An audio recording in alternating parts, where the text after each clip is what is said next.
মোৰ নাম অনু আৰু মোৰ বয়স ২৭ বছৰ। যোৱা ৭ বছৰ ধৰি মই অকলশৰীয়া হৈ আছোঁ। কাৰণ মোৰ স্বামী ৰাজা মোক চিৰদিনৰ বাবে এটা দুৰ্ঘটনাত এৰি থৈ গৈছিল। মোৰ দুটা মৰমলগা সন্তান আদি আৰু আশা আছে, যি যমজ সন্তান আৰু মাত্ৰ ৬ বছৰ হৈছে। মোৰ স্বামী ৰাজা যোৱাৰ পিছত মই বিয়াৰ পিছত ভাড়াত লোৱা একেটা ফ্লেটতে থাকিলোঁ। সেই সৰু ফ্লেটটো আমাৰ সপোনৰ ঘৰ আছিল, যদিও তাৰ ভাড়া ইমানেই বেছি আছিল যে মোৰ বাবে অকলে চলোৱাটো কঠিন হৈ পৰিছিল। ৰাজাই কিছু টকা জমা কৰি ৰাখিছিল আৰু লগতে জীৱন বীমা টকাও পাইছিলোঁ, যাৰ পৰা মই কিছুদিন নিজৰ লগতে ল'ৰা-ছোৱালীকেইটাক পোহপাল দিবলৈ সক্ষম হৈছিলোঁ। কিন্তু লাহে লাহে সেই টকাখিনি কমি আহিবলৈ ধৰিলে আৰু মই চিন্তা কৰিবলৈ ধৰিলোঁ। মই কেতিয়াও কাম কৰা নাছিলোঁ, কাৰণ ৰাজাই সদায় কৈছিল যে তেওঁ উপাৰ্জন কৰিব আৰু মই ল'ৰা-ছোৱালী যত্ন ল'ম। এতিয়া মই কি কৰিম? এই প্ৰশ্নটোৱে প্ৰতি নিশা মোৰ মনত বিচৰিত কৰি থাকিল। কাম এটাৰ কৰাৰ চিন্তা আছিল যদিও ল'ৰা-ছোৱালীকেইটাক এৰি যাবলৈ মন নগ'ল। তেতিয়াও সিহঁত বহুত সৰু আছিল আৰু সিহঁতক মোৰ প্ৰয়োজন আছিল। মোৰ সন্মুখত এটাই বিকল্প বাকী আছিল, মাথো মাৰ ঘৰলৈ উভতি যাবলৈ বাকী আছিল। যদিও মোৰ মা-দেউতাৰ সৈতে মোৰ সম্পৰ্ক কেতিয়াও বৰ ভাল নাছিল, তথাপিও তেওঁলোকে বিশ্বাস কৰিছিল যে মই নিজৰ ইচ্ছামতে বিয়া হৈছিলোঁ। গতিকে এতিয়া মই মোৰ সিদ্ধান্তৰ পৰিণতিৰ সন্মুখীন হ'বলগীয়া হৈছে। মই নিজেই কষ্ট ভোগ কৰা উচিত। আমাৰ মাৰ ঘৰত মই ছোৱালী আছিলোঁ, ল'ৰা নাই, কাৰণ মা আৰু দেউতাই সৰু ল'ৰা এটা তুলি ল'লে। তাৰ নাম বিকি। কিন্তু মোৰ সৰু ভাই বিকিয়ে মোক সদায় সহায় কৰিছিল। মোতকৈ ২ বছৰ সৰু আৰু এতিয়াও সি অবিবাহিত। তাৰ এটা সৰু চাকৰি আছে, যাৰ জৰিয়তে সি খৰচ পৰিচালনা কৰে। কিন্তু বিয়াৰ দৰে ডাঙৰ সম্পৰ্কৰ বাবে তেওঁৰ হাতত পৰ্যাপ্ত ধন নাই। মাক-দেউতাকৰ লগত কথা পাতিলেই সিহঁতে লগে লগে মান্তি হোৱা নাছিল। মায়ে ক'লে, "ছোৱালী, তুমি আমাৰ অমান্য কৰি এই ল'ৰাটোক বিয়া কৰাইছিলা। এতিয়া তুমি আৰু তোমাৰ সন্তান আমাৰ ওপৰত বোজা হৈ পৰিব।" কিন্তু বিকিৰ বুজাবুজিত মা-দেউতাই অৱশেষত হয় বুলি ক'লে আৰু এইদৰে মই দুয়োটা সন্তানৰ সৈতে মোৰ পুৰণি ঘৰলৈ উভতি আহিলোঁ। ঘৰলৈ অহাটো সহজ আছিল যদিও ইয়াত থকাটো বৰ সহজ নাছিল। মোৰ মা-দেউতা এতিয়া বুঢ়া হৈ গৈছিল আৰু তেওঁলোকৰ চিন্তাধাৰাও অতি পুৰণি হৈছিল। প্ৰতিটো সৰু সৰু কথাতে, কেতিয়াবা ল'ৰা-ছোৱালীৰ কোলাহলত, কেতিয়াবা ৰন্ধা-বঢ়াৰ বাবদ বা মোৰ সাজ-পোছাকৰ ধৰণত সিহঁতে অলপ বেয়া পোৱা হৈ গৈছিল। "অনু, তুমি দুৰ্ভগীয়া। তোমাৰ কাৰণে তোমাৰ স্বামীয়ে তোমাক এৰি থৈ গ'ল।" এনেবোৰ কথা শুনি মোৰ হৃদয়খন ভাঙি যোৱা যেন গ'ল। ৰাতি অকলে কান্দিছিলোঁ, যাতে ল'ৰা-ছোৱালীয়ে দেখা নাপায়। এই সকলোবোৰ পৰিস্থিতিত মোৰ কাষত থিয় দিয়া একমাত্ৰ ভাই বিকি আছিল।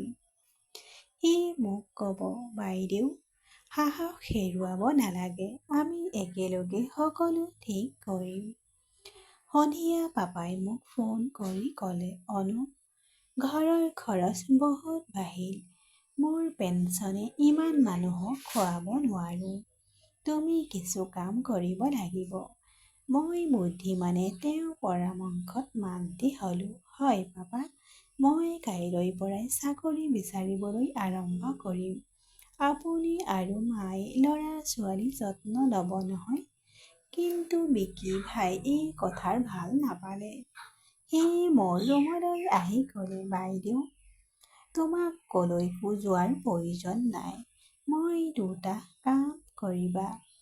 আপুনি মাত্ৰ ঘৰখন চোৱা চিতা কৰি ল'ৰা ছোৱালীৰ যত্ন ল'বা। মই তেওঁক বুজাই দিলোঁ।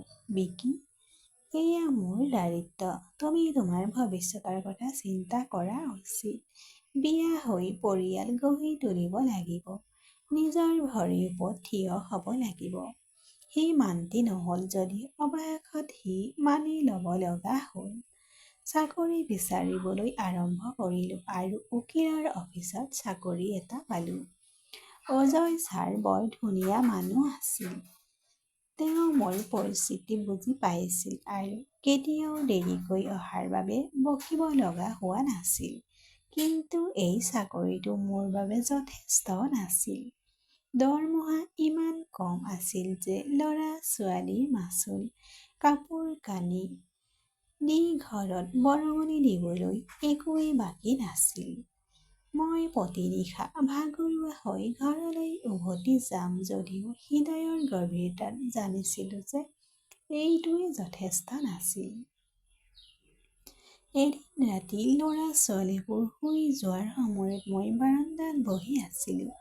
বিকি মোৰ ওচৰলৈ আহি ক'লে, বা, তোমাক বৰ ভাগৰুৱা যেন লাগিছে। মই সমনীয়া এটা কাহি ক'লোঁ, হয় বিকি, এই কামটো মোৰ বাবে উপযুক্ত নহয়। টকা বহুত কম আৰু কাম বেছি। বিকিয়ে মোক ক'লে যে মই পৰ্যাপ্ত কাম পোৱা নাই। তাই হাতখনত হাত থৈ ক'লে, বাইদেউ, তুমি চাকৰি এৰি যোৱা, মই আন এটা চাকৰি বিচাৰিম। যদিও মই ২৪ ঘণ্টা কাম কৰিবলগীয়া হয়, মই নিশ্চিত কৰিম যে তোমাৰ আৰু ল'ৰা ছোৱালীবোৰ একোৰ অভাৱ নহয়।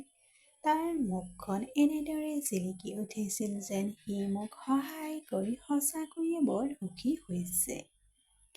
সি মোৰ ফালে চাই ক'লে, বাইদেউ, তুমি চন্দ্ৰৰ দৰে বৰ ধুনীয়া। ভাগৰুৱা হ'লেও তোমাৰ মুখখন জিলিকি উঠে। আগতে তাৰ কথা শুনি ভাল লাগিছিল। মোৰ স্বামী ৰাজাই যোৱাৰ পিছতো মোৰ লগত ইমান মধুৰ কথা কোনেও কোৱা নাছিল।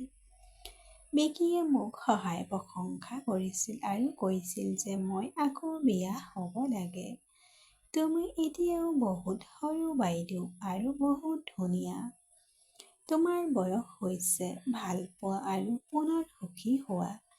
সি কোৱা কথাবোৰ মই সঁচা কথা বুলি ভাবিলোঁ। তাৰ মধুৰ কথাবোৰ মোৰ বৰ ভাল লাগিল। তাৰ মিঠা আৰু অনবৰতে জোৰ দিয়া সন্মুখত অৱশেষত মই হাৰ মানি চাকৰি এৰি দিয়াৰ সিদ্ধান্ত ল'লোঁ। বিকিয়ে যি কৈছে ঠিক তেনেকুৱাই কৰিলে। আন এটা পাৰ্ট টাইম চাকৰি বিচাৰি সি দিনে ৰাতি কষ্ট কৰিবলৈ ধৰিলে। বিকি এতিয়া ৰাতি ১১ বজাত ভাগৰুৱা হৈ ঘৰলৈ উভতি আহে। তেতিয়ালৈকে মই সাৰ পাই থাকিম আৰু তাৰ বাবে অপেক্ষা কৰিম। ঘৰৰ বাকী মানুহবোৰ, মোৰ ল'ৰা ছোৱালী, মা দেউতা তেতিয়ালৈকে শুই গ'ল। ল'ৰা ছোৱালীবোৰক শুই দিয়াৰ পিছত পাকঘৰলৈ গৈ গৰম খাদ্য ৰান্ধিবলৈ গ'লোঁ। বিকিৰ কাপোৰ ধোৱা, ইস্ত্ৰি কৰা আৰু তাৰ সৰু সৰু প্ৰয়োজনবোৰ যত্ন লোৱাটো মোৰ দৈনন্দিন কাম এটা অংশ হৈ পৰিছিল। অনু বাইদেউ, ইমান কষ্ট কৰাৰ প্ৰয়োজন নাই, বিকিয়ে কয় যেতিয়া মই প্লেটত গৰম ৰুটি দিওঁ। নাই, মই কি কৰিম? তুমি গোটেই দিনটো ইমান কষ্ট কৰা। মোৰ কৰ্তব্য।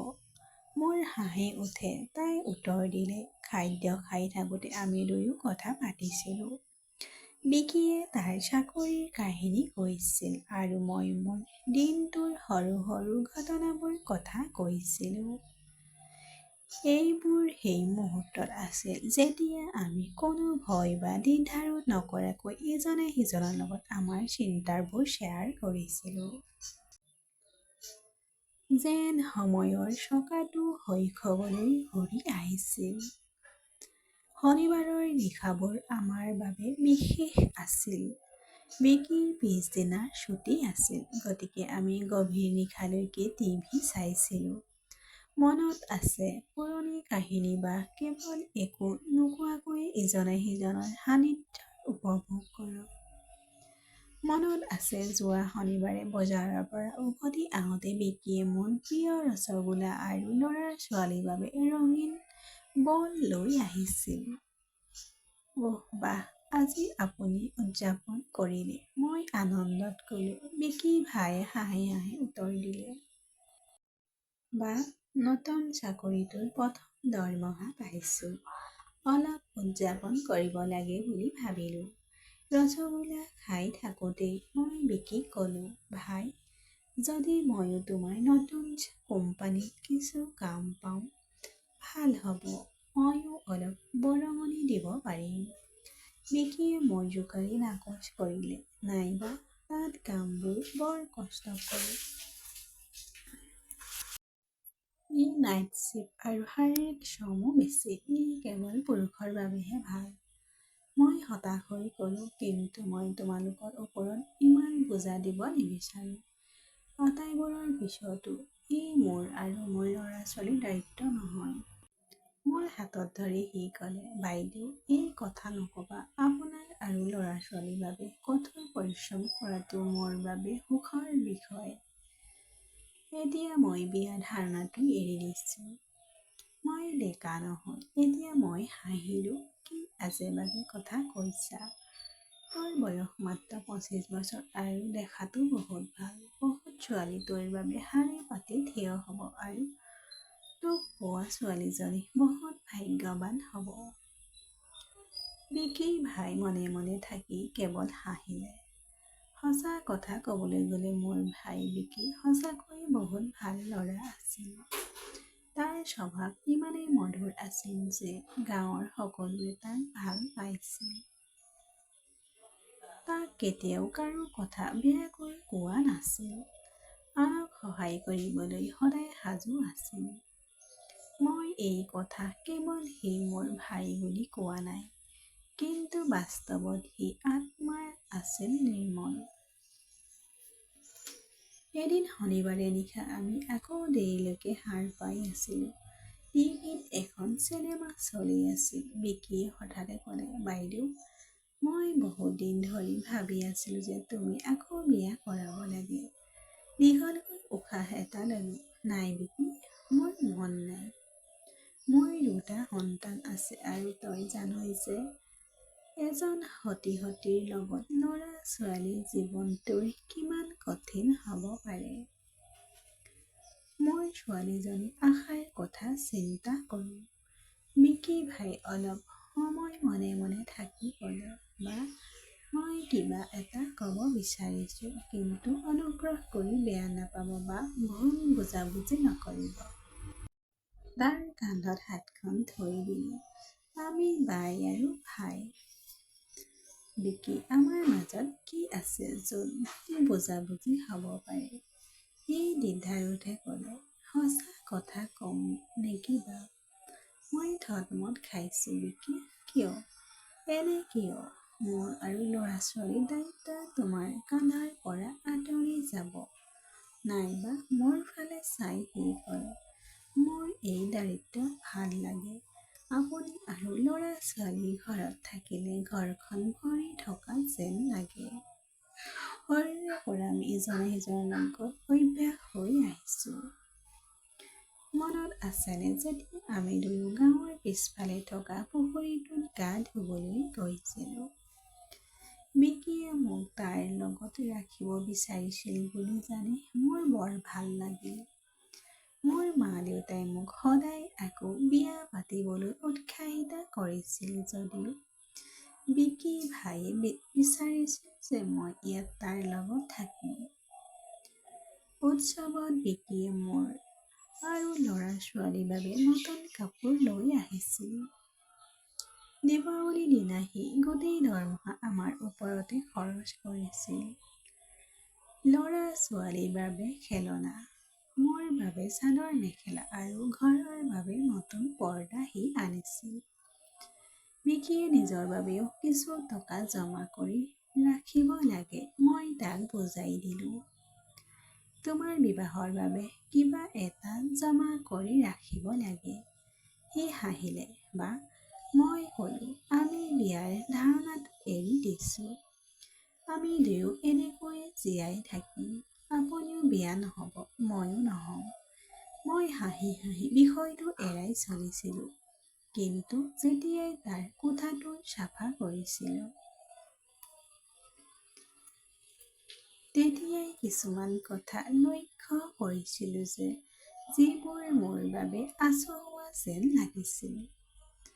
তাৰ বিচনাত কিছুমান বস্তু আছিল। তাৰ মোবাইলত লুকাই থকা ভিডিঅ'। আগতে মই ভাবিছিলোঁ যে সি 25 বছৰীয়া স্নাতক পঢ়ি থকা সৰু ল'ৰা। এই সকলোবোৰ স্বাভাৱিক। কিন্তু এইবোৰ দেখি মোৰ মনত পৰে যিবোৰৰ পৰা মই যোৱা 6 বছৰ ধৰি বঞ্চিত হৈ আছিলোঁ। নিজকে নিয়ন্ত্ৰণ কৰিব নোৱাৰোঁ আৰু কেতিয়াবা ঘণ্টাৰ পিছত ঘণ্টা মোৰ কোঠাত কটাওঁ। এদিন ৰাতি আমি দুয়ো সাৰ পাই থকাৰ সময়ত টিভিত এখন চিনেমা চলি আছিল, য'ত কিছুমান ৰোমান্টিক দৃশ্য আছিল। মোৰ মনোযোগ সেইবোৰৰ ওপৰত আছিল আৰু মই নাজানো কিয় মই এটা অদ্ভুত উষ্ণতা অনুভৱ কৰি আছিলোঁ। মই নিজকে নিয়ন্ত্ৰণ কৰিলোঁ আৰু এনেকুৱা কাম কৰিলোঁ যে মই একো বুজি নাপালোঁ। মই শুবলৈ যাম, বিকি তুমিও শুব লাগে। আমি কাইলৈ সোনকালে উঠিব লাগিব। বিকিয়ে হাঁহি হাঁহি ক'লে, ঠিক আছে বা, তুমি যোৱা, মই মাত্ৰ চিনেমাখন চাম। কাৰণ আৰু কিছু সময় আৰু উভতি আহি মই মোৰ কোঠাৰ ফালে আগবাঢ়িলোঁ। কিন্তু কিছুমান অদ্ভুত চিন্তাই মোৰ মনত ঘূৰি ফুৰিছিল। মই বিচনাখনৰ কাষেৰে ঘূৰি থাকোঁতে শুব পৰা নাছিলোঁ। মই মোবাইলটো তুলি লৈ স্ক্ৰীন কৰিবলৈ ধৰিলোঁ। হঠাতে মোৰ ডিঙিত শুকান অনুভৱ হ'ল। মোৰ পিয়াহ লাগিল। মই লাহে লাহে উঠি পাকঘৰৰ ফালে আগবাঢ়িলোঁ। পানী খাবলৈ আৰু কৰিডৰৰ মাজেৰে পাৰ হৈ যোৱাৰ সময়ত মই দেখিলোঁ যে বিকিৰ কোঠাৰ পৰা পোহৰ আহি আছে। হেৰা, সি এতিয়াও সাৰ পাই আছে। মই মনতে ভাবিলোঁ, বিকিৰ অভ্যাস লাইট জ্বলাই শুই থকাৰ অভ্যাস। আৰু তাৰ পিছত বিদ্যুৎৰ বিল বাঢ়িলে অভিযোগ কৰা।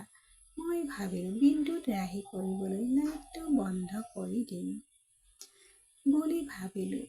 তাৰ কোঠাৰ ওপৰ পাওঁতে দুৱাৰখন অলপ খোলা আছিল। মই কোনো শব্দ নকৰাকৈ জুমি চাবলৈ ধৰিলোঁ আৰু যি দেখিলোঁ মোৰ ইন্দ্ৰিয়বোৰ উৰি গ'ল। বিকিয়ে মোৰ ফটোখন মোবাইলত ডাঙৰ আকাৰত চাই আছিল।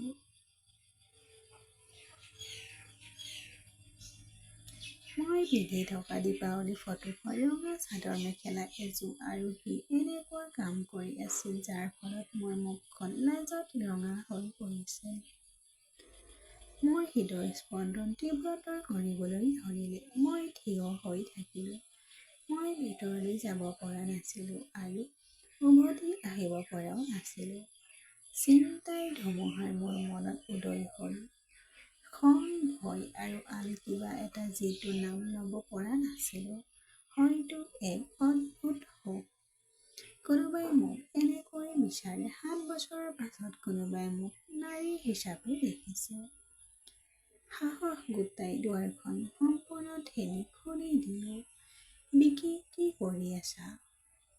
মোৰ মাতটো শুনি সি কঁপি উঠিছিল। সি থতমত খালে।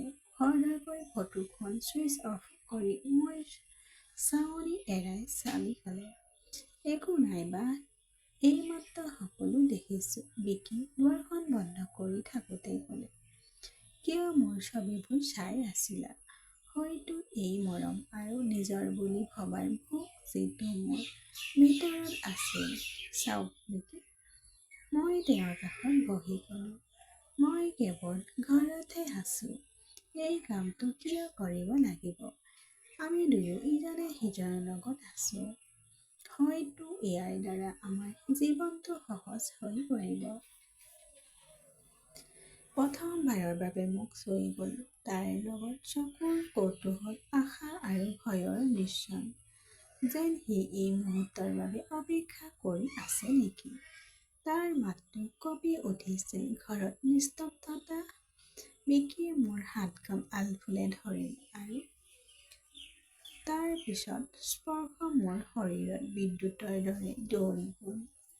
৭ বছৰৰ নিসংগতা আৰু ভোক খন্তেকতে হাৰ পালে।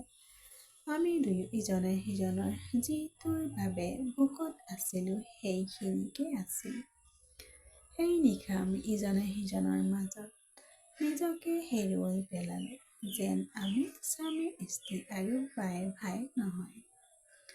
সেই মুহূৰ্তটো ইমানেই ধুনীয়া আৰু ইমানেই গভীৰ আছিল যে মই শব্দৰে বৰ্ণনা কৰিব নোৱাৰো।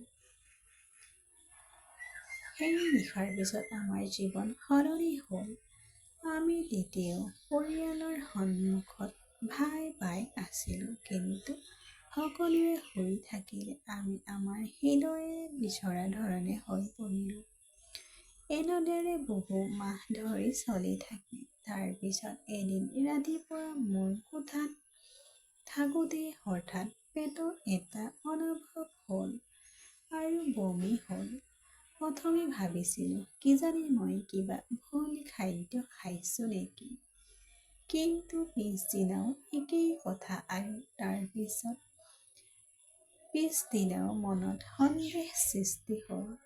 মই মনে মনে গাঁৱৰ পৰা অলপ দূৰৈত অস্থিৰ জনজাতীয় বসতিলৈ গ'লো, য'ত গাঁৱৰ মহিলাসকলৰ স্বাস্থ্য জননীত সাফল্য চিকিৎসা কৰা বৃদ্ধা মাতৃসকল থাকে। মায়ে মোৰ পেটত চুমা খাই চকুলৈ চাই দুই-এটা প্ৰশ্ন সুধিলে। কন্যা অনু, তাই মৃদুৰভাৱে ক'লে, তোমাৰ গৰ্ভত এটা নতুন জীৱন আহিছে। যেন আকাশখন মোৰ মূৰত পৰিল। মই স্তম্ভিত হৈ পৰিলো। মাত্ৰ এটা মাতেই মোৰ কাণত প্ৰতিধ্বনিত হৈ আছিল। এই শিশুটি বিকিৰ ভায়েক।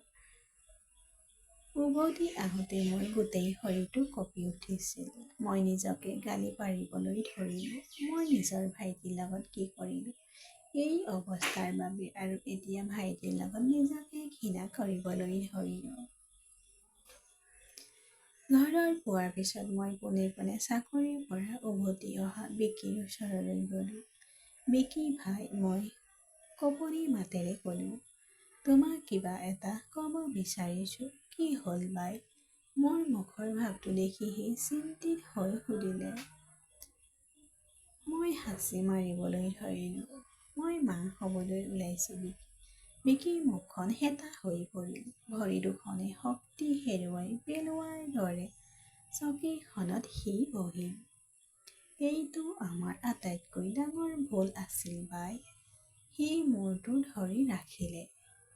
আমি এই সম্পৰ্কটো শেষ কৰিব লাগিব, কিন্তু প্ৰথমে আমাৰ এই সমস্যাৰ সমাধান বিচাৰিব লাগিব। আমাৰ আগত এটা ডাঙৰ প্ৰশ্ন আছিল, আমি কি কৰিম? যদি কোনোবাই ভিতৰলৈ সোমাই যায়, গাওঁখনে ইয়াৰ বিষয়ে জানিব পাৰিলে আমাৰ আৰু আমাৰ পৰিয়ালৰ সন্মান নষ্ট হ'ব। তেওঁলোকৰ ভৱিষ্যত কি হ'ব? মই চহৰৰ এজন ডাক্তৰৰ লগত কথা পাতিম, বিকিয়ে ক'লে। আমি মেলাৰ অজুহাতত চহৰলৈ যাম। তাতে আমি যে বাই ভাই সেই কথা কোনেও নাজানে। পিছদিনা আমি দুয়ো চহৰলৈ গ'লো। ডাক্তৰে মোক এটা সৰু ক্লিনিকত পৰীক্ষা কৰি গৰ্ভৱতী হোৱাটো নিশ্চিত কৰিলে। এই সন্তানটোক ৰাখিবলৈ মোৰ মন নাযায়। গধুৰ হৃদয়েৰে বিকিক ক'লো, এইটো আমাৰ ভুল হ'ল বিকি, আমি এই কথাটো আগুৱাই নিব নোৱাৰো। বিকিয়ে মোৰ হাতত ধৰি হ'ব বুলি মাত দিলে। ডাক্তৰৰ পৰামৰ্শ লোৱাৰ পিছত মই সেই পদক্ষেপ ল'লো, যিটো হয়তো মোৰ জীৱনৰ আটাইতকৈ কঠিন সিদ্ধান্ত। গাঁৱলৈ উভতি অহাৰ পিছত মোৰ হৃদয় আৰু মন দুয়োটা সুখী হৈ পৰিল। মই বিকিক ক'লো যে এতিয়া আমি আমাৰ জীৱনটো পৃথক কৰিব লাগিব। মই মোৰ সন্তানৰ লগত বহু দূৰলৈ যাম আৰু তুমি জীৱন আৰম্ভ কৰা। বিকিৰ চকুত চকুলো ওলাই আহি ক্ষমা কৰিবা পাই। তেওঁ ক'লে, মই তোমাক এই অৱস্থালৈ লৈ আহিলোঁ। নাই বিকি, আমাৰ দুয়োৰে দোষ আছিল। মই মাত্ৰ কান্ধত হাতখন ৰাখি ক'লোঁ, কিন্তু এতিয়া আমি সঠিক পথ আগবাঢ়িব লাগিব।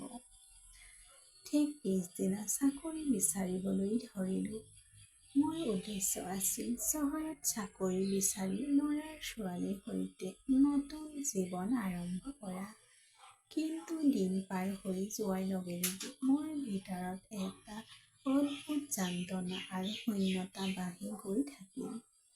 বিকিকো অশান্তি দেখাবলৈ ধৰিলে। কামৰ পৰা আহি সি পোনে পোনে নিজৰ কোঠালৈ যাব। আমাৰ চকু দুটা আগতে লগ হোৱা নাছিল যদিও যেতিয়াই লগ পাইছিলোঁ এটা অদ্ভুত বিষ দেখা গৈছিল। এদিন ৰাতি ল'ৰা ছোৱালীকেইটাৰ শুই দিয়াৰ পাছত মই বাহিৰৰ চোতালত বহি আছিলোঁ। আকাশত জোনটো জিলিকি উঠিছিল। বিকিও তালৈ আহি মনে মনে বহিল। বাই, তেওঁ মৃদুলভাৱে ক'লে, মই কাইলৈ চহৰলৈ যাম। তাত ভাল চাকৰি এটা পাইছোঁ। মোৰ হৃদয়খন জোৰেৰে ধপধপাবলৈ ধৰিলে। মই সুধিলোঁ, হয়? মোৰ মতে এইটো ঠিকেই আছে, সি ক'লে। মই ইয়াত থাকিলে আমাৰ দুয়োৰে বাবে কঠিন হ'ব আৰু আনকি মোৰ মা দেউতাকো সন্দেহ হ'ব পাৰে। মই মনে মনে থাকিলোঁ। সি ঠিকেই কৈছিল। যদি কেতিয়াবা আমাৰ সম্পৰ্ক গোপন কথা পোহৰলৈ আহে, কেৱল আমি নহয় গোটেই পৰিয়ালটোৰ বদনাম হ'ব। তেতিয়া হঠাতে বিকিয়ে মোৰ হাতত ধৰিলে। বাই, মই তোমাক কিবা এটা সুধিব বিচাৰিছোঁ। তাইৰ মাতত এটা অদ্ভুত উত্তেজনা আছিল। তুমি মোৰ লগত আহিবানে? মই মৃদুলভাৱে সুধিলোঁ। তুমি আৰু ল'ৰা ছোৱালীবোৰ, আমি সকলোৰে একেলগে চহৰলৈ যাব লাগিব। তাত আমাক কোনেও চিনি নাপাব। আমি স্বামী স্ত্ৰী হিচাপে জীয়াই থাকিব পাৰোঁ। কোনেও গম নাপাব যে আমি ভাই আৰু বাই। তাৰ কথা শুনি মই অস্থিৰ হৈ পৰিলোঁ। বিকি, তুমি উন্মাদ হৈ গ'লা নেকি? এইটো ভুল নেকি? কিন্তু কিয়? তাই ক'লে, আমি ইজনে সিজনক ভাল পাওঁ। আমি বৰ সুখী। ল'ৰা ছোৱালীবোৰেও মোক ভাল পায়। কি পাৰ্থক্য হয় যেতিয়ালৈকে কোনেও নাজানে। মই তাইৰ হাতখন জোকাৰি দিলোঁ। বন্ধ কৰ বিকি, আমি এইটো কৰিব নোৱাৰোঁ। এইটো এটা পাপ আৰু যদি কেতিয়াবা কোনোবাই গম পায়, তেন্তে আমি দেশৰ যিকোনো ঠাইলৈ যাব পাৰোঁ। আমাৰ সত্য আমাৰ লগত থাকিব। বিকি মোৰ ফালে ভালদৰে চালে। তাইৰ চকুত চকুলো আৰু জুই আছিল। কিন্তু মই তোমাৰ অবিহনে জীয়াই থাকিব নোৱাৰোঁ, তাই ক'লে যন্ত্ৰণা ভৰা কণ্ঠত। মই তোমাক ভাল পাওঁ, কেৱল বাইক হিচাপে নহয়। এইটো প্ৰেম নহয়, ই কামনা। বিকি, মই কঠোৰভাৱে ক'লোঁ। যদিও মই জানিছিলোঁ যে ই কেৱল কামনা নহয়, আমাৰ মাজত আৰু কিবা গভীৰ কথা আছে।